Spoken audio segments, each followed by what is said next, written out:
Coucou tout le monde, je suis ravie de vous retrouver aujourd'hui avec cette vidéo où l'on va voir votre automne 2024, qu'est-ce qui se prépare pour vous, qu'est-ce que vous allez vivre. Donc je vous invite à choisir votre groupe et je vous retrouve tout de suite.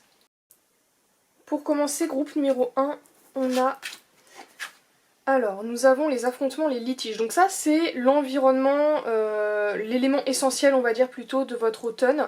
Alors moi, je ne vois pas comme un truc fataliste du style qui aura plein de problèmes, etc. Mais je pense que on entre dans la saison sombre et justement, est-ce que c'est pas le moment pour vous d'aller affronter en fait cette part d'ombre en vous? Là, on parle d'attaque. Est-ce qu'il n'y a pas une forme d'irritabilité, je sais pas si ça se dit, mais de virulence par rapport à certaines personnes, certaines situations? Est-ce que justement vous n'êtes pas dans l'attaque, dans l'agressivité, hein, avec des guillemets, par rapport à certaines choses parce que c'est votre moyen de défense? Est-ce que justement il n'y aurait pas quelque chose à voir à ce niveau-là? Est-ce que aussi à l'inverse vous avez tendance à ne pas être justement dans l'attaque, à laisser trop les choses passer, à laisser les gens trop prendre leur place par rapport à vous et votre vie? Et est-ce que justement durant cet automne ça serait pas une bonne idée de voir justement votre notion d'équilibre? Quelles sont vos limites? Est-ce que cette réaction, si vous avez des réactions peut-être virulentes ou dans l'attaque, dans l'agressivité, c'est pour vous protéger? Et de quoi est-ce que vous cherchez à vous protéger? Est-ce qu'il n'y a pas d'autres manières de vous protéger aussi? Voilà, il y a un peu ce côté-là à peut-être observer. Là, on voit clairement, il y a les griffes, hein, donc je le vois comme sortir les griffes, etc. Donc à vous de voir, est-ce que c'est que vous avez tendance à trop les sortir et en fait, il faudrait trouver une autre manière de se protéger, peut-être plus saine autant pour vous que les autres, ou alors c'est justement oser les sortir parce qu'on ne les sort pas assez. Ok. Qu'est-ce qu'on a d'autre pour le groupe numéro 1, s'il vous plaît? Nous avons le roi de bâton et le 10 de coupe. Puis on a le 3 de coupe, alors effectivement ça rejoint pas mal en fait le côté relationnel. Je vais en tirer une troisième quand même, ce serait pas mal. 8 de coupe, ouais. Effectivement ça rejoint ce qu'on a là.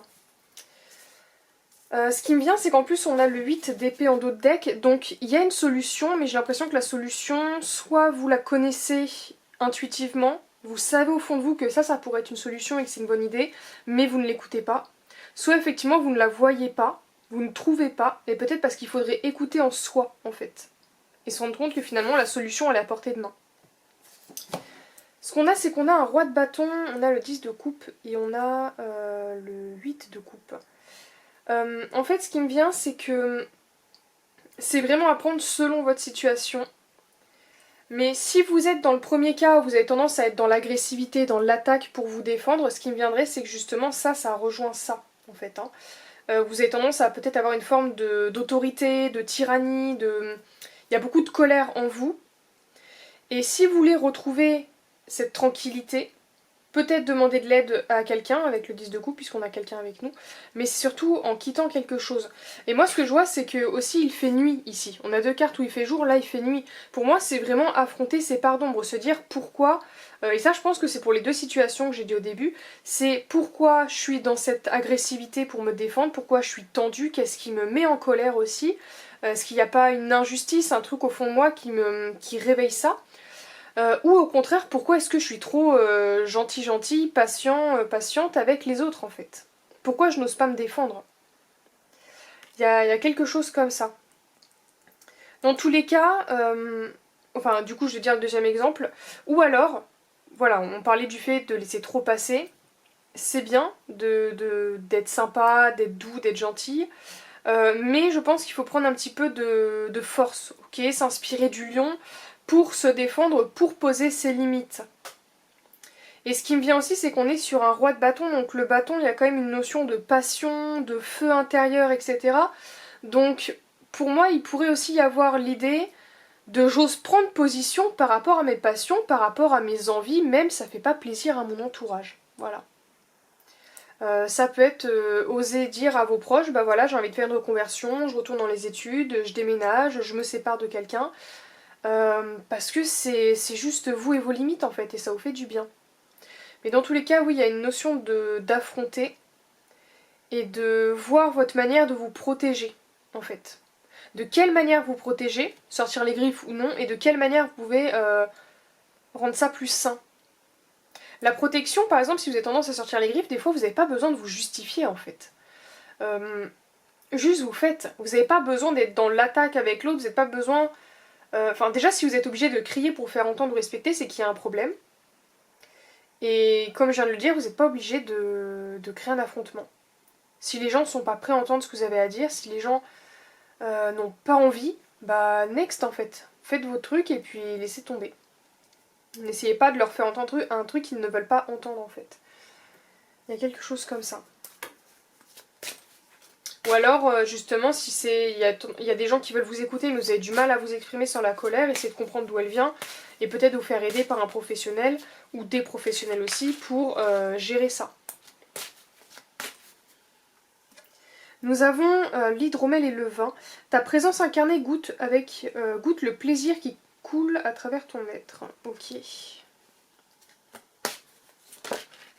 Et une autre carte qui tombe. La laine. Tu es tissé d'une étreinte qui te protège et qui t'aime. Tu es enfin chez toi. Puis là on a la cueillette. Il n'existe pas de meilleure sensation que d'aller chercher ce que tu désires. Ouais. Alors en fait ça peut être aussi... voilà, je parlais du fait de prendre position et de dire je veux ça. Bah là ça rejoint. C'est-à-dire que si là il y a des personnes qui ont envie de créer un nouveau départ, de vivre quelque chose de nouveau, d'aller chercher ce qu'ils désirent, mais on sent que l'entourage ou l'extérieur c'est contre, n'hésitez pas à sortir les griffes et à dire bah moi je veux ça, je vis pas pour vous en fait. Enfin, vous n'avez pas signé un contrat à la naissance pour dire je vis pour un tel ou un tel. Vous êtes là pour vivre pour vous, donc ça plaît pas, c'est la même. Et là c'est ce qui se passe en fait. Ok. Ensuite par rapport à ça, alors je sais pas trop la signification des cartes mais j'avoue que j'aime bien ne pas trop savoir pour laisser plus l'intuition parler. C'est vrai que quand je vois l'hydromel et le vin, on parle quand même de festivités, on voit des gens qui boivent, qui sont festifs quoi. En fait ce qui me vient c'est peut-être retrouver une notion de plaisir. Est-ce qu'il n'y aurait pas quelque chose qui pourrait vous détendre, qui pourrait vous apaiser en fait. Peu importe votre situation, si c'est je dois sortir les griffes ou non, ok, ou moins les sortir.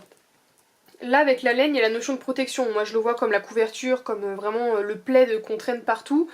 Ce qu'on vous dit c'est, là il y a cette notion de protection, peu importe vous êtes protégé, ok, il y a vraiment un truc à travailler avec la protection parce que c'est quand même assez fort, hein, se sentir en sécurité, se sentir protégé, apprendre à ne plus être vulnérable par rapport au point de vue de l'autre aussi. Mais ce qui me vient c'est que la protection, au-delà du fait de travailler ce qu'on vient de dire à l'instant, il y a peut-être des activités, des choses qui pourraient vous amener à vous sentir en sécurité. Est-ce que faire du sport, ça pourrait pas vous décompresser au point de vous sentir moins sur les nerfs en fait? Par exemple, ça peut être aussi voilà, sortir davantage, vous occuper l'esprit. Voilà, c'est qu'est-ce qui finalement pourrait être une activité plaisante, qui vous fait du bien, qui vous fait vous sentir vivante, et en même temps qui pourrait vous amener une forme de cocon, de tranquillité, de bien-être, de douceur. Et c'est intéressant parce que là on voit la sécurité, vous êtes seul. Et là on voit la festivité où il y a du monde. C'est comme s'il y avait ce besoin de des fois d'être dans sa bulle, des fois, d'être juste seul, de faire sa vie, et d'aller au contact des autres mais que dans une certaine limite. Il y a des gens qui sont comme ça, qui ne peuvent pas... personnellement, hein, j'ai du mal par exemple à être trop avec les gens. J'adore être seule et puis bah, des fois voilà, je sors avec des amis, je rencontre des gens, etc. Mais je me ressource là-dedans en fait, dans la solitude. Alors peut-être que c'est ça aussi. Peut-être qu'il y a des gens qui sont très présents dans votre vie, qui vous accaparent beaucoup de temps et beaucoup d'énergie. Et là c'est le moment de dire stop, en fait moi j'ai besoin de ma solitude. Je veux bien voir mais voilà, ça ici c'est ma zone de confort, j'ai pas envie qu'on piétine ça en fait. Donc là, voilà, j'ai tiré toutes les cartes, etc. Globalement c'est votre rapport à la sécurité, à la protection.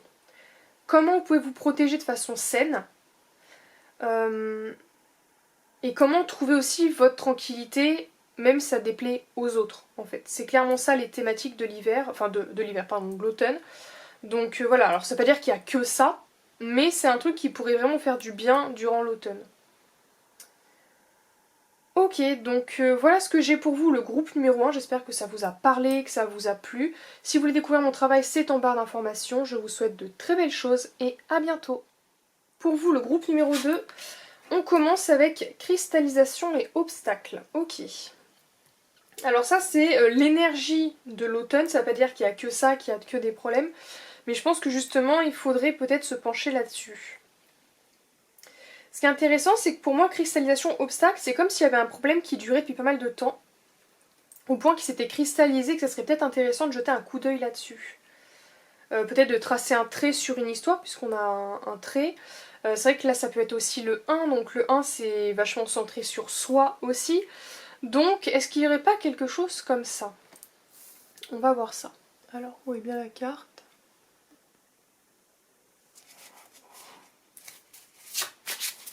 Groupe numéro 2. On a la papesse, le 3 de bâton et l'étoile.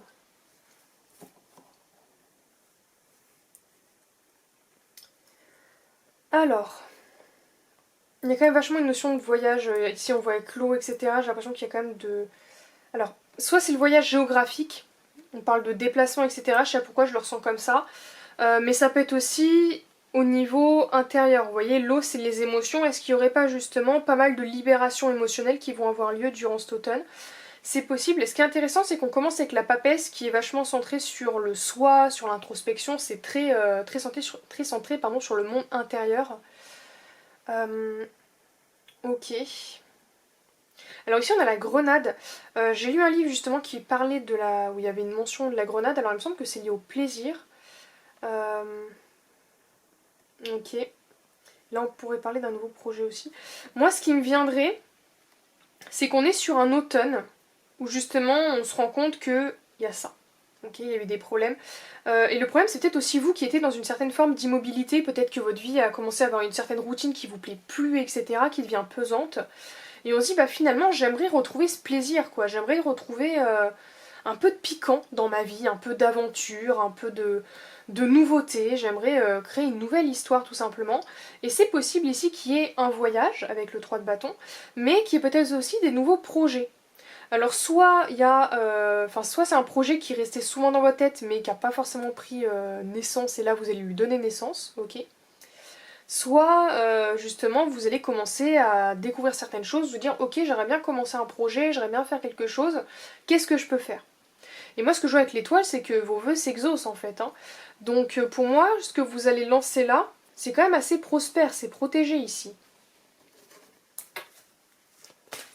Donc c'est quand même de bon augure. Et ce qui me vient aussi, c'est qu'on est sur l'étoile. Alors moi, j'ai souvent tendance à l'associer à la mission de vie, aux étoiles qui s'alignent, etc. Aux vœux qui s'exaucent. Donc pour moi, c'est possible aussi qu'il y ait quand même un gros projet ou un gros changement de vie qui se fasse. Mais parce que c'est votre mission de vie, c'est votre rêve en fait. Qu'est-ce que j'ai? J'ai la sorcière des moissons. Quel sacrifice as-tu effectué pour ce qui adviendra? Et cannelle et cidre chaud. Rien n'est plus nostalgique que la joie d'être en ta présence. Waouh, j'aime bien. Puis on a le Coven. Je suis toi et tu es moi. Ensemble, nous sommes tout ce que nous cherchons. Alors il y a peut-être aussi une notion de collectif. Peut-être que vous allez travailler avec d'autres personnes, faire un truc en groupe. Et ça va vous faire du bien. Ça va vous aider à vous élever, à évoluer. Peut-être avoir des réponses aussi s'il y a des complications. C'est ce qu'on pourrait avoir. Et c'est vrai que je ne l'ai pas dit, mais pour ce tarot-là, on a le 7 de coupe en dos de deck. Donc pour moi, il y a peut-être l'idée aussi d'avoir plein d'idées, plein de projets, et d'avoir un automne très rêveur. On s'autorise à rêver, mais c'est pas dans le sens je rêve et il n'y a rien qui se réalise. On parle quand même avec des cartes ici qui sont assez passage à l'action, quoi. Là, avec le sacrifice. Alors moi, je sens pas en mode vous devez abandonner quelque chose auquel vous tenez pour réussir. Moi, je le sens plus en mode qu'est-ce que je dois quitter pour réussir, en fait.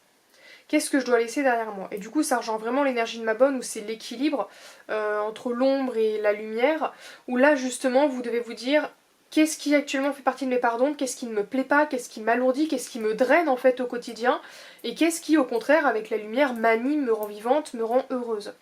Et là, je pense que la nostalgie avec la présence, c'est plutôt la nostalgie de se retrouver avec soi-même, de reconnecter avec soi, de reconnecter avec ses rêves, de reconnecter avec son intuition, de reconnecter, de retrouver du plaisir à passer à l'action, à faire des choses. Il y a une notion de... pour moi de devenir aussi sa propre meilleure amie, par exemple. De se rendre compte qu'on est capable, qu'on s'offre des super trucs, qu'on s'autorise à faire, à vivre en fait tout simplement. Parce que là justement, on est sur quelqu'un qui est enfermé en fait. Et j'ai l'impression, alors que c'est en même temps le côté je me retrouve, mais est-ce que vous aussi vous n'êtes pas enfermé pendant longtemps? Et là, est-ce que ce serait pas le bon moment en fait de passer à l'action, d'aller dehors et de quitter l'enfermement pour finalement rencontrer le monde en fait, hein, et faire ce qu'on a envie d'y faire dans ce monde, donc de réaliser des rêves, de réaliser des projets, etc. Donc pour moi on est sur un automne qui est quand même assez abondant, ok, je ressens quand même qu'il y a des très bonnes énergies, qu'il y a des bonnes... En fait c'est abondant parce que vous l'autorisez à être abondant. C'est plutôt comme ça que je le sens. Dans le sens où vous allez pour moi quitter cet enfermement, quitter ce côté monotone, ce côté encore une fois qui draine là, qui est drainant, pour finalement aller vers des choses qui vous animent. Pour le coup, autant l'automne c'est vachement je me repose, je suis chez moi, je suis tranquille. Vous, j'ai l'impression que vous êtes encore dans les énergies du jour un petit peu, où vous serez en train de réaliser des projets, vous serez dans l'action, c'est très vivant. Alors que la nature, elle, se repose.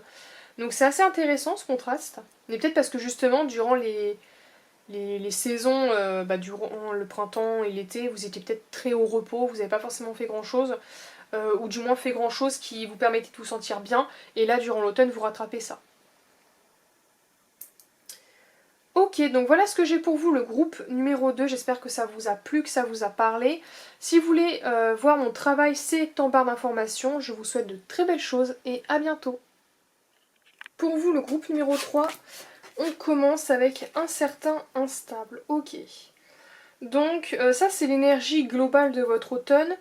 Alors, ça veut pas dire que c'est un truc qui va rester tout l'automne, etc. Mais peut-être que justement, vous allez travailler ou mettre votre attention sur votre stabilité. Alors, soit c'est peut-être par rapport à votre vie en général, hein, mais ça peut être aussi par rapport à un aspect de votre vie. Qu'est-ce qu'on peut me dire d'autre? Alors, est-ce qu'on voit bien la carte? Okay. J'ai le pape,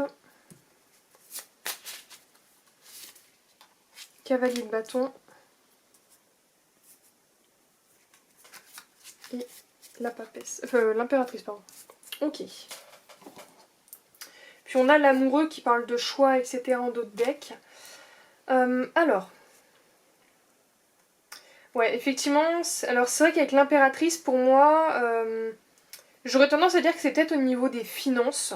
Au niveau du matériel, acheter un bien, quelque chose comme ça. Mais c'est vrai que ça peut être la vie aussi en général. En fait, je pense qu'il y a une notion d'équilibre déjà spirituel avec le pape qui est ici. C'est comme s'il y avait un besoin de peut-être aussi posséder moins, par exemple, mais ce que vous avez c'est utile et ça vous comble. J'ai l'impression qu'il y a une forme d'entrée spirituelle dans votre vie. Alors je sais pas, peut-être que c'est déjà très présent ou non, mais il y a une nouvelle phase au niveau de votre spiritualité. Et j'ai l'impression que vous allez vous dire, ok, en fait là je sens qu'il y a un changement qui se fait en moi, que ma vision elle change, etc., que mes ressentis changent. Qu'est-ce que je peux faire pour m'aligner en fait comme action par rapport à ça? Il y a peut-être aussi, voilà, ça peut être lié à ça, hein, cette nouvelle spiritualité ou cette nouveauté dans votre vie spirituelle qui finalement bouscule pas mal de choses. Et on voit qu'il y a un passage à l'action pour se dire comment est-ce que je peux trouver ma prospérité, mon abondance. Comment est-ce que je peux me sentir comme ça au quotidien? Donc pour moi, il pourrait y avoir l'achat d'un bien, peut-être monter une entreprise aussi, des choses comme ça, mais j'ai l'impression qu'il y a vraiment cette notion de tri pour beaucoup ici. Hein. Je le ressens assez fort, c'est-à-dire qu'il pourrait y avoir des armoires qui se vident, vendre des choses, déménager. Voilà, c'est... J'ai peu, mais ce que j'ai, c'est bien. Ça peut être aussi arrêter la surconsommation, et c'est un très bon exemple d'ailleurs par rapport à ce que je dis là. J'arrête la surconsommation d'achat de vêtements, etc. Je sais pas, tous les 4 matins, les boutiques, etc. Par contre, les vêtements que j'achète, c'est des vêtements qui sont faits dans des bonnes conditions, qui sont clean. Voilà, il peut y avoir ce genre d'ambiance en fait. De savoir, d'être plus conscient de sa consommation, d'être plus conscient de ce que l'on a et d'être plus conscient de ce que l'on veut aussi pour son bien-être. Hein. Ça peut être aussi au niveau de l'alimentation, arrêter d'acheter des produits transformés, fait par des grandes entreprises pour finalement acheter du brut par exemple. Ça peut être aussi au niveau de la beauté. Au lieu d'acheter 15 000 soins pour les cheveux, se contenter d'une huile ou d'un truc comme ça et garder vraiment l'essentiel. J'ai l'impression qu'il y a aussi une notion de conscience par rapport aux biens ou aux choses que l'on a. Ça peut être aussi utiliser moins la voiture et plus le vélo ou les transports en commun par exemple. Ça peut être des choses comme ça.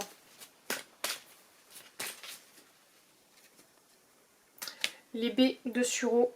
Laisse le savoir intrinsèque te guider. Bah ouais, pour le coup, moi le savoir, je pense que c'est le savoir au niveau de votre âme. En fait, je pense qu'au niveau intuitif, vous allez être vraiment très ouvert, très réceptif. Et du coup, vous allez prendre conscience de certaines choses, de votre consommation, de votre quotidien, de ce que vous faites, de l'impact aussi que vous avez sur la vie autour de vous, alors que ce soit par rapport aux gens, par rapport à la planète. Voilà, il y a vraiment une notion de conscience. Et du coup, là, vous allez vous laisser guider par ces sens-là, par ce savoir-là au fond de vous, par votre vérité en fait, cette nouvelle vérité qui entre dans votre vie. Et on a le labyrinthe. Même si ta voix n'est pas claire, elle est là à attendre que tu te laisses guider. C'est ça, bah ouais, en fait là c'est très guidé. Hein. Parfois la solitude guérit et illumine.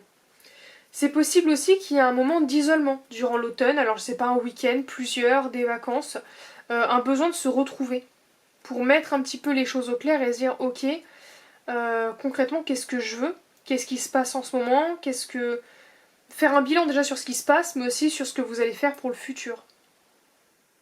En fait. Et là on voit le vent, on voit les oiseaux, il y a vraiment cette notion de je me connecte à mes sens et je me laisse guider par eux. Finalement, sans chercher à mettre de logique ou de choses comme ça dedans. Enfin peut-être sur le après, mais pas chercher à comprendre pourquoi je ressens ça. Genre juste, ok, je ressens ça, qu'est-ce que je peux faire pour me sentir bien. Donc il y a ça. Et ça du coup ce qui me vient c'est que même si vous savez pas trop où vous allez, votre âme elle sait en fait, elle sait, donc laissez-la vous guider, parce que à part l'alignement elle vous mène elle vous mène que vers ça en fait. Hein. Votre intuition va pas vous amener dans des situations pourries. Votre intuition, elle va vous amener vers la réussite, vers la sécurité, vers le bonheur, en fait. Donc c'est important de vous laisser guider par elle par rapport à ça. Le message est assez court pour le coup, je sais pas si j'ai d'autres choses à dire, parce que... Ce qui me vient, c'est qu'il pourrait aussi y avoir des peurs, des réticences par rapport à des gros trucs. Par exemple, vous avez travaillé pendant des années dans une entreprise et finalement, là, vous êtes prêt ou prête à le quitter pour aller ailleurs, etc. Bien évidemment, alors c'est bien d'écouter son intuition, mais c'est bien aussi d'être prévoyant. C'est pour ça que je disais, la logique vient après. Votre intuition vous dit de quitter ça, ok, mais faites en sorte d'avoir quand même une sécurité derrière, vous voyez. Donc c'est pas non plus que tête en l'air. Mais il peut y avoir des fois des peurs de se dire, mais oula, je sens que ça me va pas, etc., qu'il faudrait que je quitte ça, mais en même temps il y a une peur parce que ça fait peut-être des années que vous travaillez dans cette entreprise, ça fait peut-être aussi... peut-être que vous avez acheté une maison et finalement vous voulez aller vivre ailleurs, etc. On sent que ça peut bousculer, prenez le temps quand même qu'il vous faut pour ça, pour bien réfléchir. Mais globalement, j'ai l'impression que là, ce qui se prépare, c'est surtout une grande transformation intérieure, mais aussi de votre vie, du coup, puisque votre monde extérieur va être impacté par ça, grâce à l'écoute de de votre intuition, en fait. Hein. Grâce à cette nouvelle... comment dire ça? Cette nouvelle entrée spirituelle dans votre vie. Ok. Et c'est pas forcément partir alors dans les trucs, voilà, tous les concepts spirituels, ça veut pas dire forcément être ouvert à tout ça, ok, très spirituel. Pour moi là ce que je ressens c'est juste, vous êtes très ouvert à votre intuition, ok. Donc vous n'êtes pas obligé de croire à tout ce qui se dit, etc. Ça c'est votre vérité, c'est vous qui voyez. Mais voilà, je pense qu'au niveau ressenti, feeling, intuition, c'est super développé et ça va vous amener à changer de vie en fait. Peut-être pas tout durant l'automne, mais je pense que durant l'automne, il y a quand même pas mal de choses qui vont se faire, d'assez importantes, ok. Mais je pense que ça va aussi suivre sur l'automne, printemps, etc., sur l'année 2025. Hein. Ok, donc voilà ce que j'ai pour vous, le groupe numéro 3, j'espère que ça vous a parlé, que ça vous a plu. Si vous voulez voir mon travail, c'est en barre d'informations, je vous souhaite de très belles choses et à bientôt.